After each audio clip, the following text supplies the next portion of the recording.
Conflict, it's everywhere, right? It's just part of life when people get together. But the thing is, most of us, we never really learn how to deal with it well. Right. So today we're diving deep into conflict resolution, how to actually make conflict a good thing. And we've got some really interesting training materials from the Justice Institute of British Columbia to guide us. Yeah, the JIBC, they have a really unique approach. And you know what? You don't have to be like a professional mediator to get a lot out of this stuff. Awesome. So what's so special about the JIBC approach? What makes it stand out? Well, one thing that really struck me is they emphasize interests instead of positions. Okay, so instead of like two people arguing about whose turn it is to make coffee, Right, exactly. it's more about why is it so important to each person you know? It's about understanding their needs and their motivations. Like maybe one person feels like they're always stuff doing it, or maybe they just really need that caffeine boost to start their day. Yeah. Everyone has their reasons. It's about going deeper than the surface, right? Exactly. And the JIBC, they have this five-stage model for mediation, but they're very clear. It's not like a rigid recipe you have to follow step by step. More like a flexible map, right? Exactly. A guide to help you navigate the conversation. Okay, so let's break down those 5 stages. The first one is pre-mediation.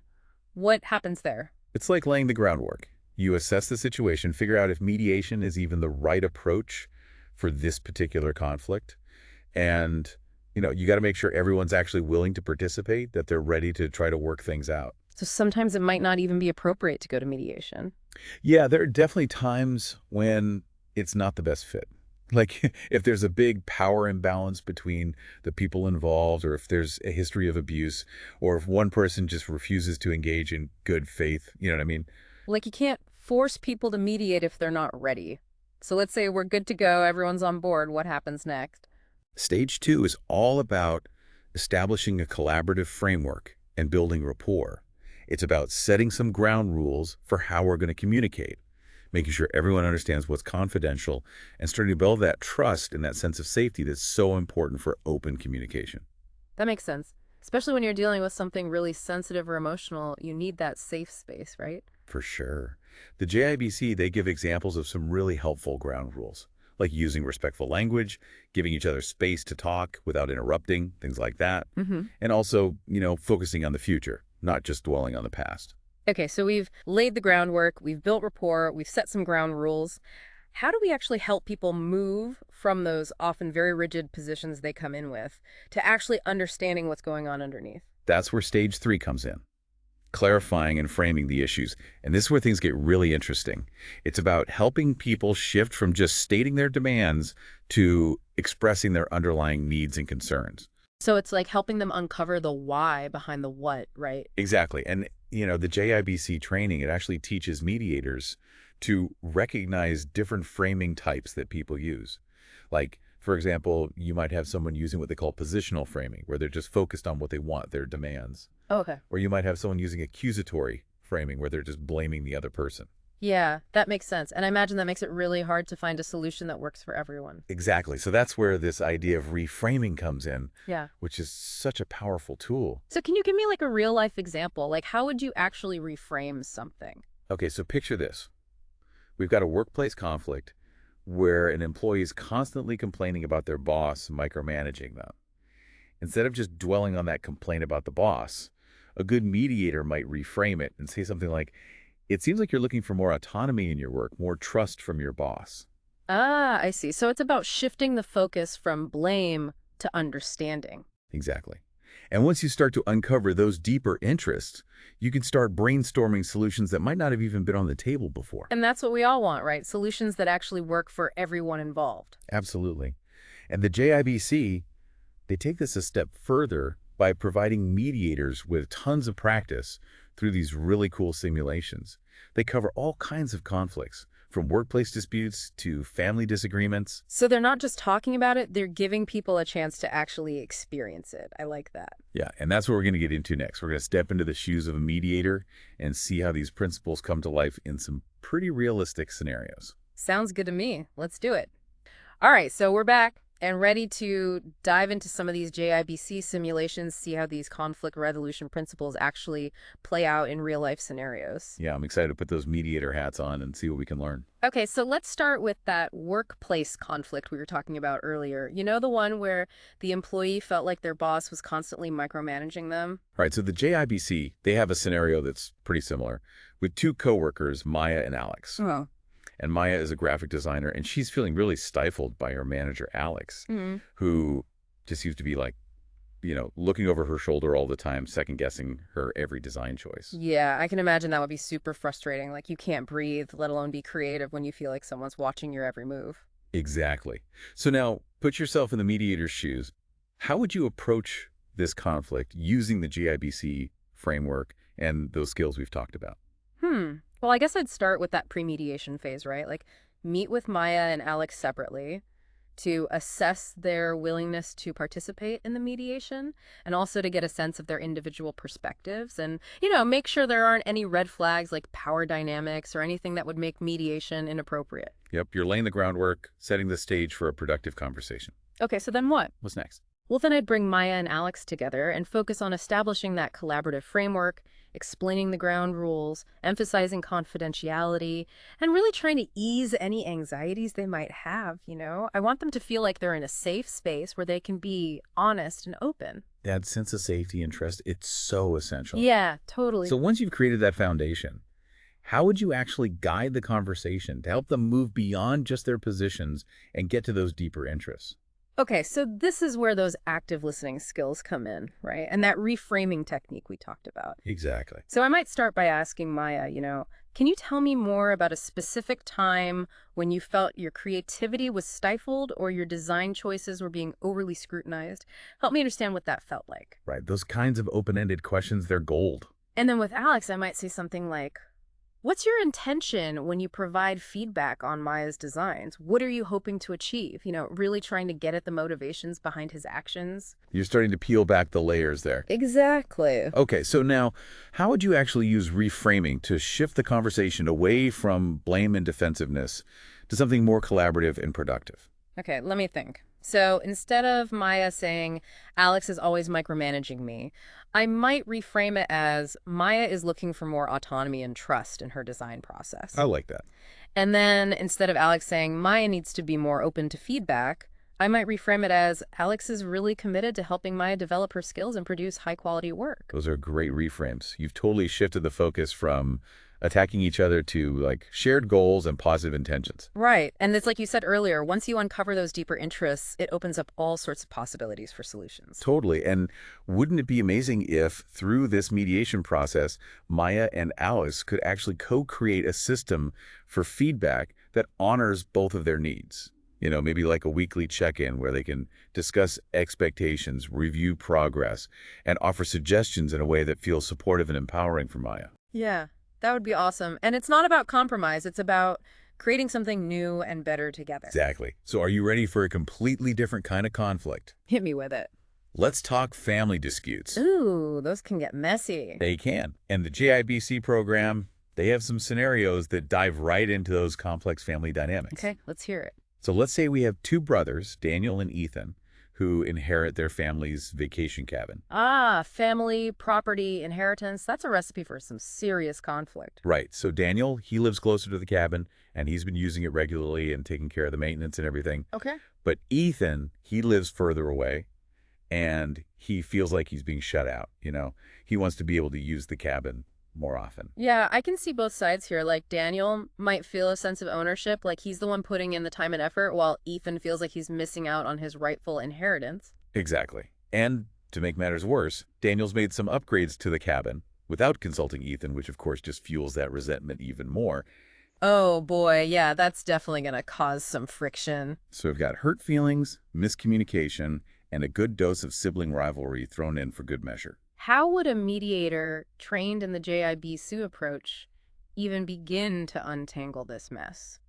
Well, first of all, that pre-mediation stage would be crucial, right? The mediator would need to assess how intense the conflict is, figure out if there are any old wounds or power imbalances at play, and really make sure that both Daniel and Ethan are truly committed to finding a resolution. And given that it's a family dispute, building rapport and creating that safe space for communication would be even more important, wouldn't it? Oh, absolutely. The mediator might start by acknowledging the strong emotions involved, emphasizing that their role is to help facilitate a respectful and productive conversation, not to take sides or judge. Makes sense. And then comes the challenge of guiding Daniel and Ethan away from those entrenched positions and towards a deeper understanding of each other's needs and interests. Right, so how would you do that? Well, for example, Daniel might start out by insisting that he deserves more access to the cabin because he's the one who's been putting in all the time and money to maintain it, right? A skilled mediator could help him reframe that position by saying something like, "It sounds like you feel a strong sense of responsibility for the cabin, and you want to make sure it's well cared for." Okay, so instead of it being about what he deserves, it's about his values. Exactly. And then with Ethan, who might be really fixated on feeling like he's being denied his rightful access, the mediator might help him reframe his perspective by saying something like, "It seems like you're longing for that connection to the cabin, to the memories you've made there, and you want to make sure your own children have the opportunity to experience that same kind of connection." Wow, those are some seriously powerful reframes. Suddenly, we're not talking about who gets to use the cabin the most. We're talking about deeper emotional needs, you know? Like Daniel's need to care for a place that's obviously really important to him, and Ethan's need to preserve that family legacy for future generations.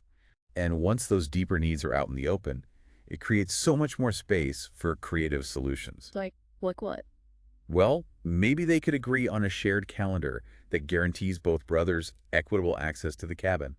Or maybe they could work together on a plan for maintenance and upgrades so that the responsibility and the financial burden are shared more fairly. Okay.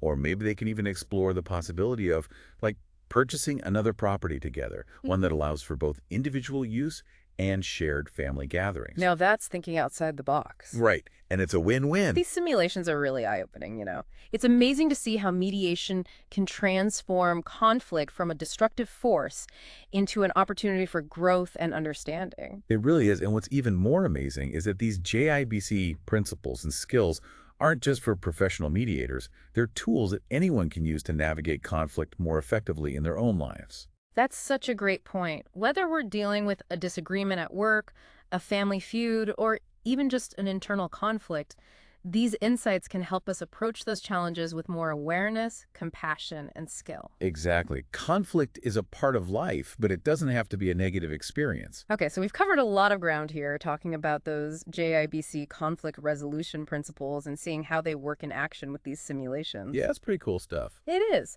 But I'm thinking about all those real world conflicts out there, you know, the ones that aren't neatly packaged simulations. Yeah.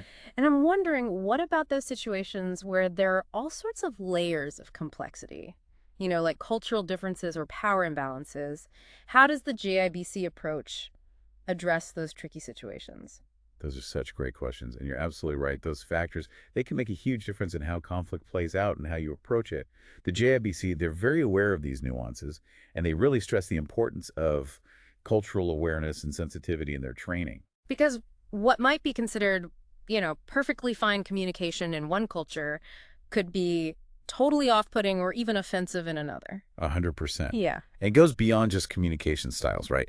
Different cultures have different values, different beliefs, even different ways of perceiving and approaching conflict itself. Oh, yeah, totally. Like some cultures, they're all about direct, assertive communication, while others prefer a more indirect, subtle approach. Exactly. So it seems like a skilled mediator really needs to be like a cultural chameleon, you know, adapting their approach and communication style to fit the specific context of the people involved. I love that analogy. It's all about being respectful, curious, and willing to learn. The JIBC encourages mediators to actually ask questions about cultural norms and practices and to really listen and try to understand the perspectives and experiences of everyone at the table. And what about power imbalances?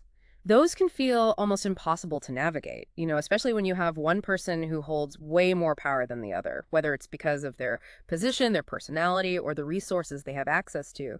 How can a mediator even begin to ensure fairness in those situations? That's a critical question, and the JIBC training is very intentional about addressing power dynamics. They teach mediators techniques to try to level the playing field, to make sure that all voices are heard and respected. So what kind of techniques are we talking about? Well, it could involve things like actively encouraging the person with less power to speak first, giving them plenty of time and space to share their perspectives, and really reframing their statements to highlight those underlying interests and needs. It's about empowering them, Right. giving them a voice. Exactly. And it's also about addressing any attempts by the more powerful person to dominate the conversation or manipulate the process. It's about holding that space for everyone to feel safe, respected, and able to contribute authentically. You know what's striking me is that this kind of mediation, it requires a really deep understanding of human psychology and group dynamics, right? Absolutely. It's not just about resolving the immediate conflict. It's about facilitating a deeper process of transformation, both for the individuals involved and for the relationship itself. You've hit the nail on the head. The JIBC approach really gets that conflict, even though it's often really challenging. It's also an incredible opportunity for growth and positive change. It's not about just finding a quick fix. It's about working towards a more just, equitable, and harmonious way of relating to each other. That's such a powerful way to think about it, you know? It's like we're taking something that we often try to avoid, conflict, and turning it into a catalyst for something better. Right. And the best part is, these GIBC principles and skills, they're not just for professional mediators. They're for all of us. That's what makes this deep dive so valuable, right? We're not just learning about conflict, we're actually equipping ourselves with the tools to handle it better in our own lives. So, as you move forward from this deep dive, I want you to think about those challenging conversations you might be facing, those disagreements that seem stuck. Ask yourself, how can I approach this differently? How can I listen more deeply, communicate more effectively, and find solutions that work for everyone involved? Love that. What a great takeaway. So as we wrap up this episode, I just want to say it's been an incredible journey exploring the world of conflict resolution through the lens of the Justice Institute of British Columbia. And I hope it's given you some new insights and some practical tools to take with you. Absolutely. So until next time, stay curious, stay engaged, and keep those conversations flowing.